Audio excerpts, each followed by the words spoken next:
জাতীয় প্রাথমিক শিক্ষা পদক প্রতিযোগিতা 2025 ধামরাই পৌরসভায় কবিতা এবং গল্প বলার প্রথম স্থান অধিকার করে। নিজস্ব প্রতিবেদক জাহিদুর রহমান জাহিদ। জাতীয় প্রাথমিক শিক্ষা পদক প্রতিযোগিতা 2025 ধামরাই উপজেলায় কবিতা এবং গল্প বলায় প্রথম স্থান অধিকার করে। জাতীয় প্রাথমিক শিক্ষা পদক প্রতিযোগিতা 2025 জেলা পর্যায়ে ঢাকা জেলায় কবিতা আবৃত্তিতে প্রথম স্থান অধিকার করে। জাতীয় প্রাথমিক শিক্ষা পদক 2025 ঢাকা জেলা অনুষ্ঠানে প্রধান অতিথি ছিলেন জনাব আবু নূর মো. শামসুজ্জামান, মহাপরিচালক, প্রাথমিক শিক্ষা অধিদপ্তর। বিশেষ অতিথি ছিলেন জনাব শাহিনুর শাহিন খান, পরিচালক, প্রশাসন, প্রাথমিক শিক্ষা অধিদপ্তর, জনাব মোহাম্মদ আলী রেজা, বিভাগীয় উপপরিচালক, প্রাথমিক শিক্ষা, ঢাকা। স্থান মিরপুর ন্যাশনাল। সকাল বিকাল প্রাথমিক বিদ্যালয়ে। মো. তাসকিন তালহা এবং তাসনিম তানহা যমজ ভাই বোন, তারা উভয়ই তৃতীয় শ্রেণীর ছাত্রছাত্রী। তালহার বাবা মো.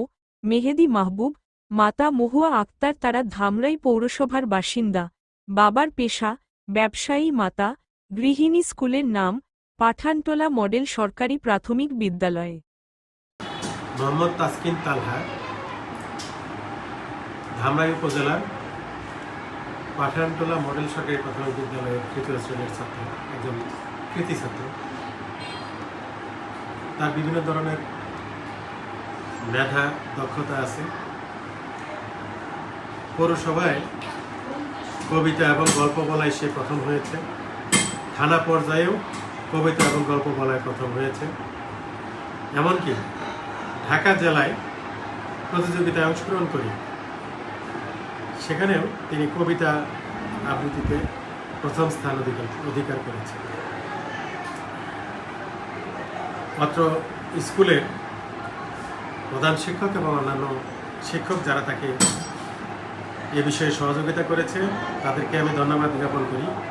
এবং আমরা চাই এই শিক্ষার্থী পরবর্তী সময়ে আমাদের শিক্ষকরা এবং অভিভাবক তাদের সহযোগিতায় পরবর্তী উচ্চ শ্রেণীতে সে আরও ভালো করবে, এমন প্রত্যাশা আমরা করি। মোহাম্মদ তাসকিন তালহা ও আমাদের তৃতীয় শ্রেণীর শিক্ষার্থী, অত্যন্ত আন্তরিক এবং দক্ষ একজন শিক্ষার্থী ও চমৎকার আবৃত্তি করে। আবৃত্তিতে সে আমাদের পৌরসভা পর্যায়ে প্রথমে স্থান অধিকার করেছে। সেখান থেকে সে উপজেলা পর্যায়ে প্রতিযোগিতা করেছে এবং উপজেলা পর্যায়ে প্রতিযোগিতা শেষে ঢাকা কিন্তু একটা অনেক বড় জেলা এবং সেখানে 17টা থানা থেকে শিক্ষার্থীরা আসছিল, তাদের মধ্যে সে প্রথম হয়েছে। এবং আমি মনে করি যে ভবিষ্যতে তালহা আরও অনেক ভালো করবে, আরও অনেক দূরে এগিয়ে যাবে।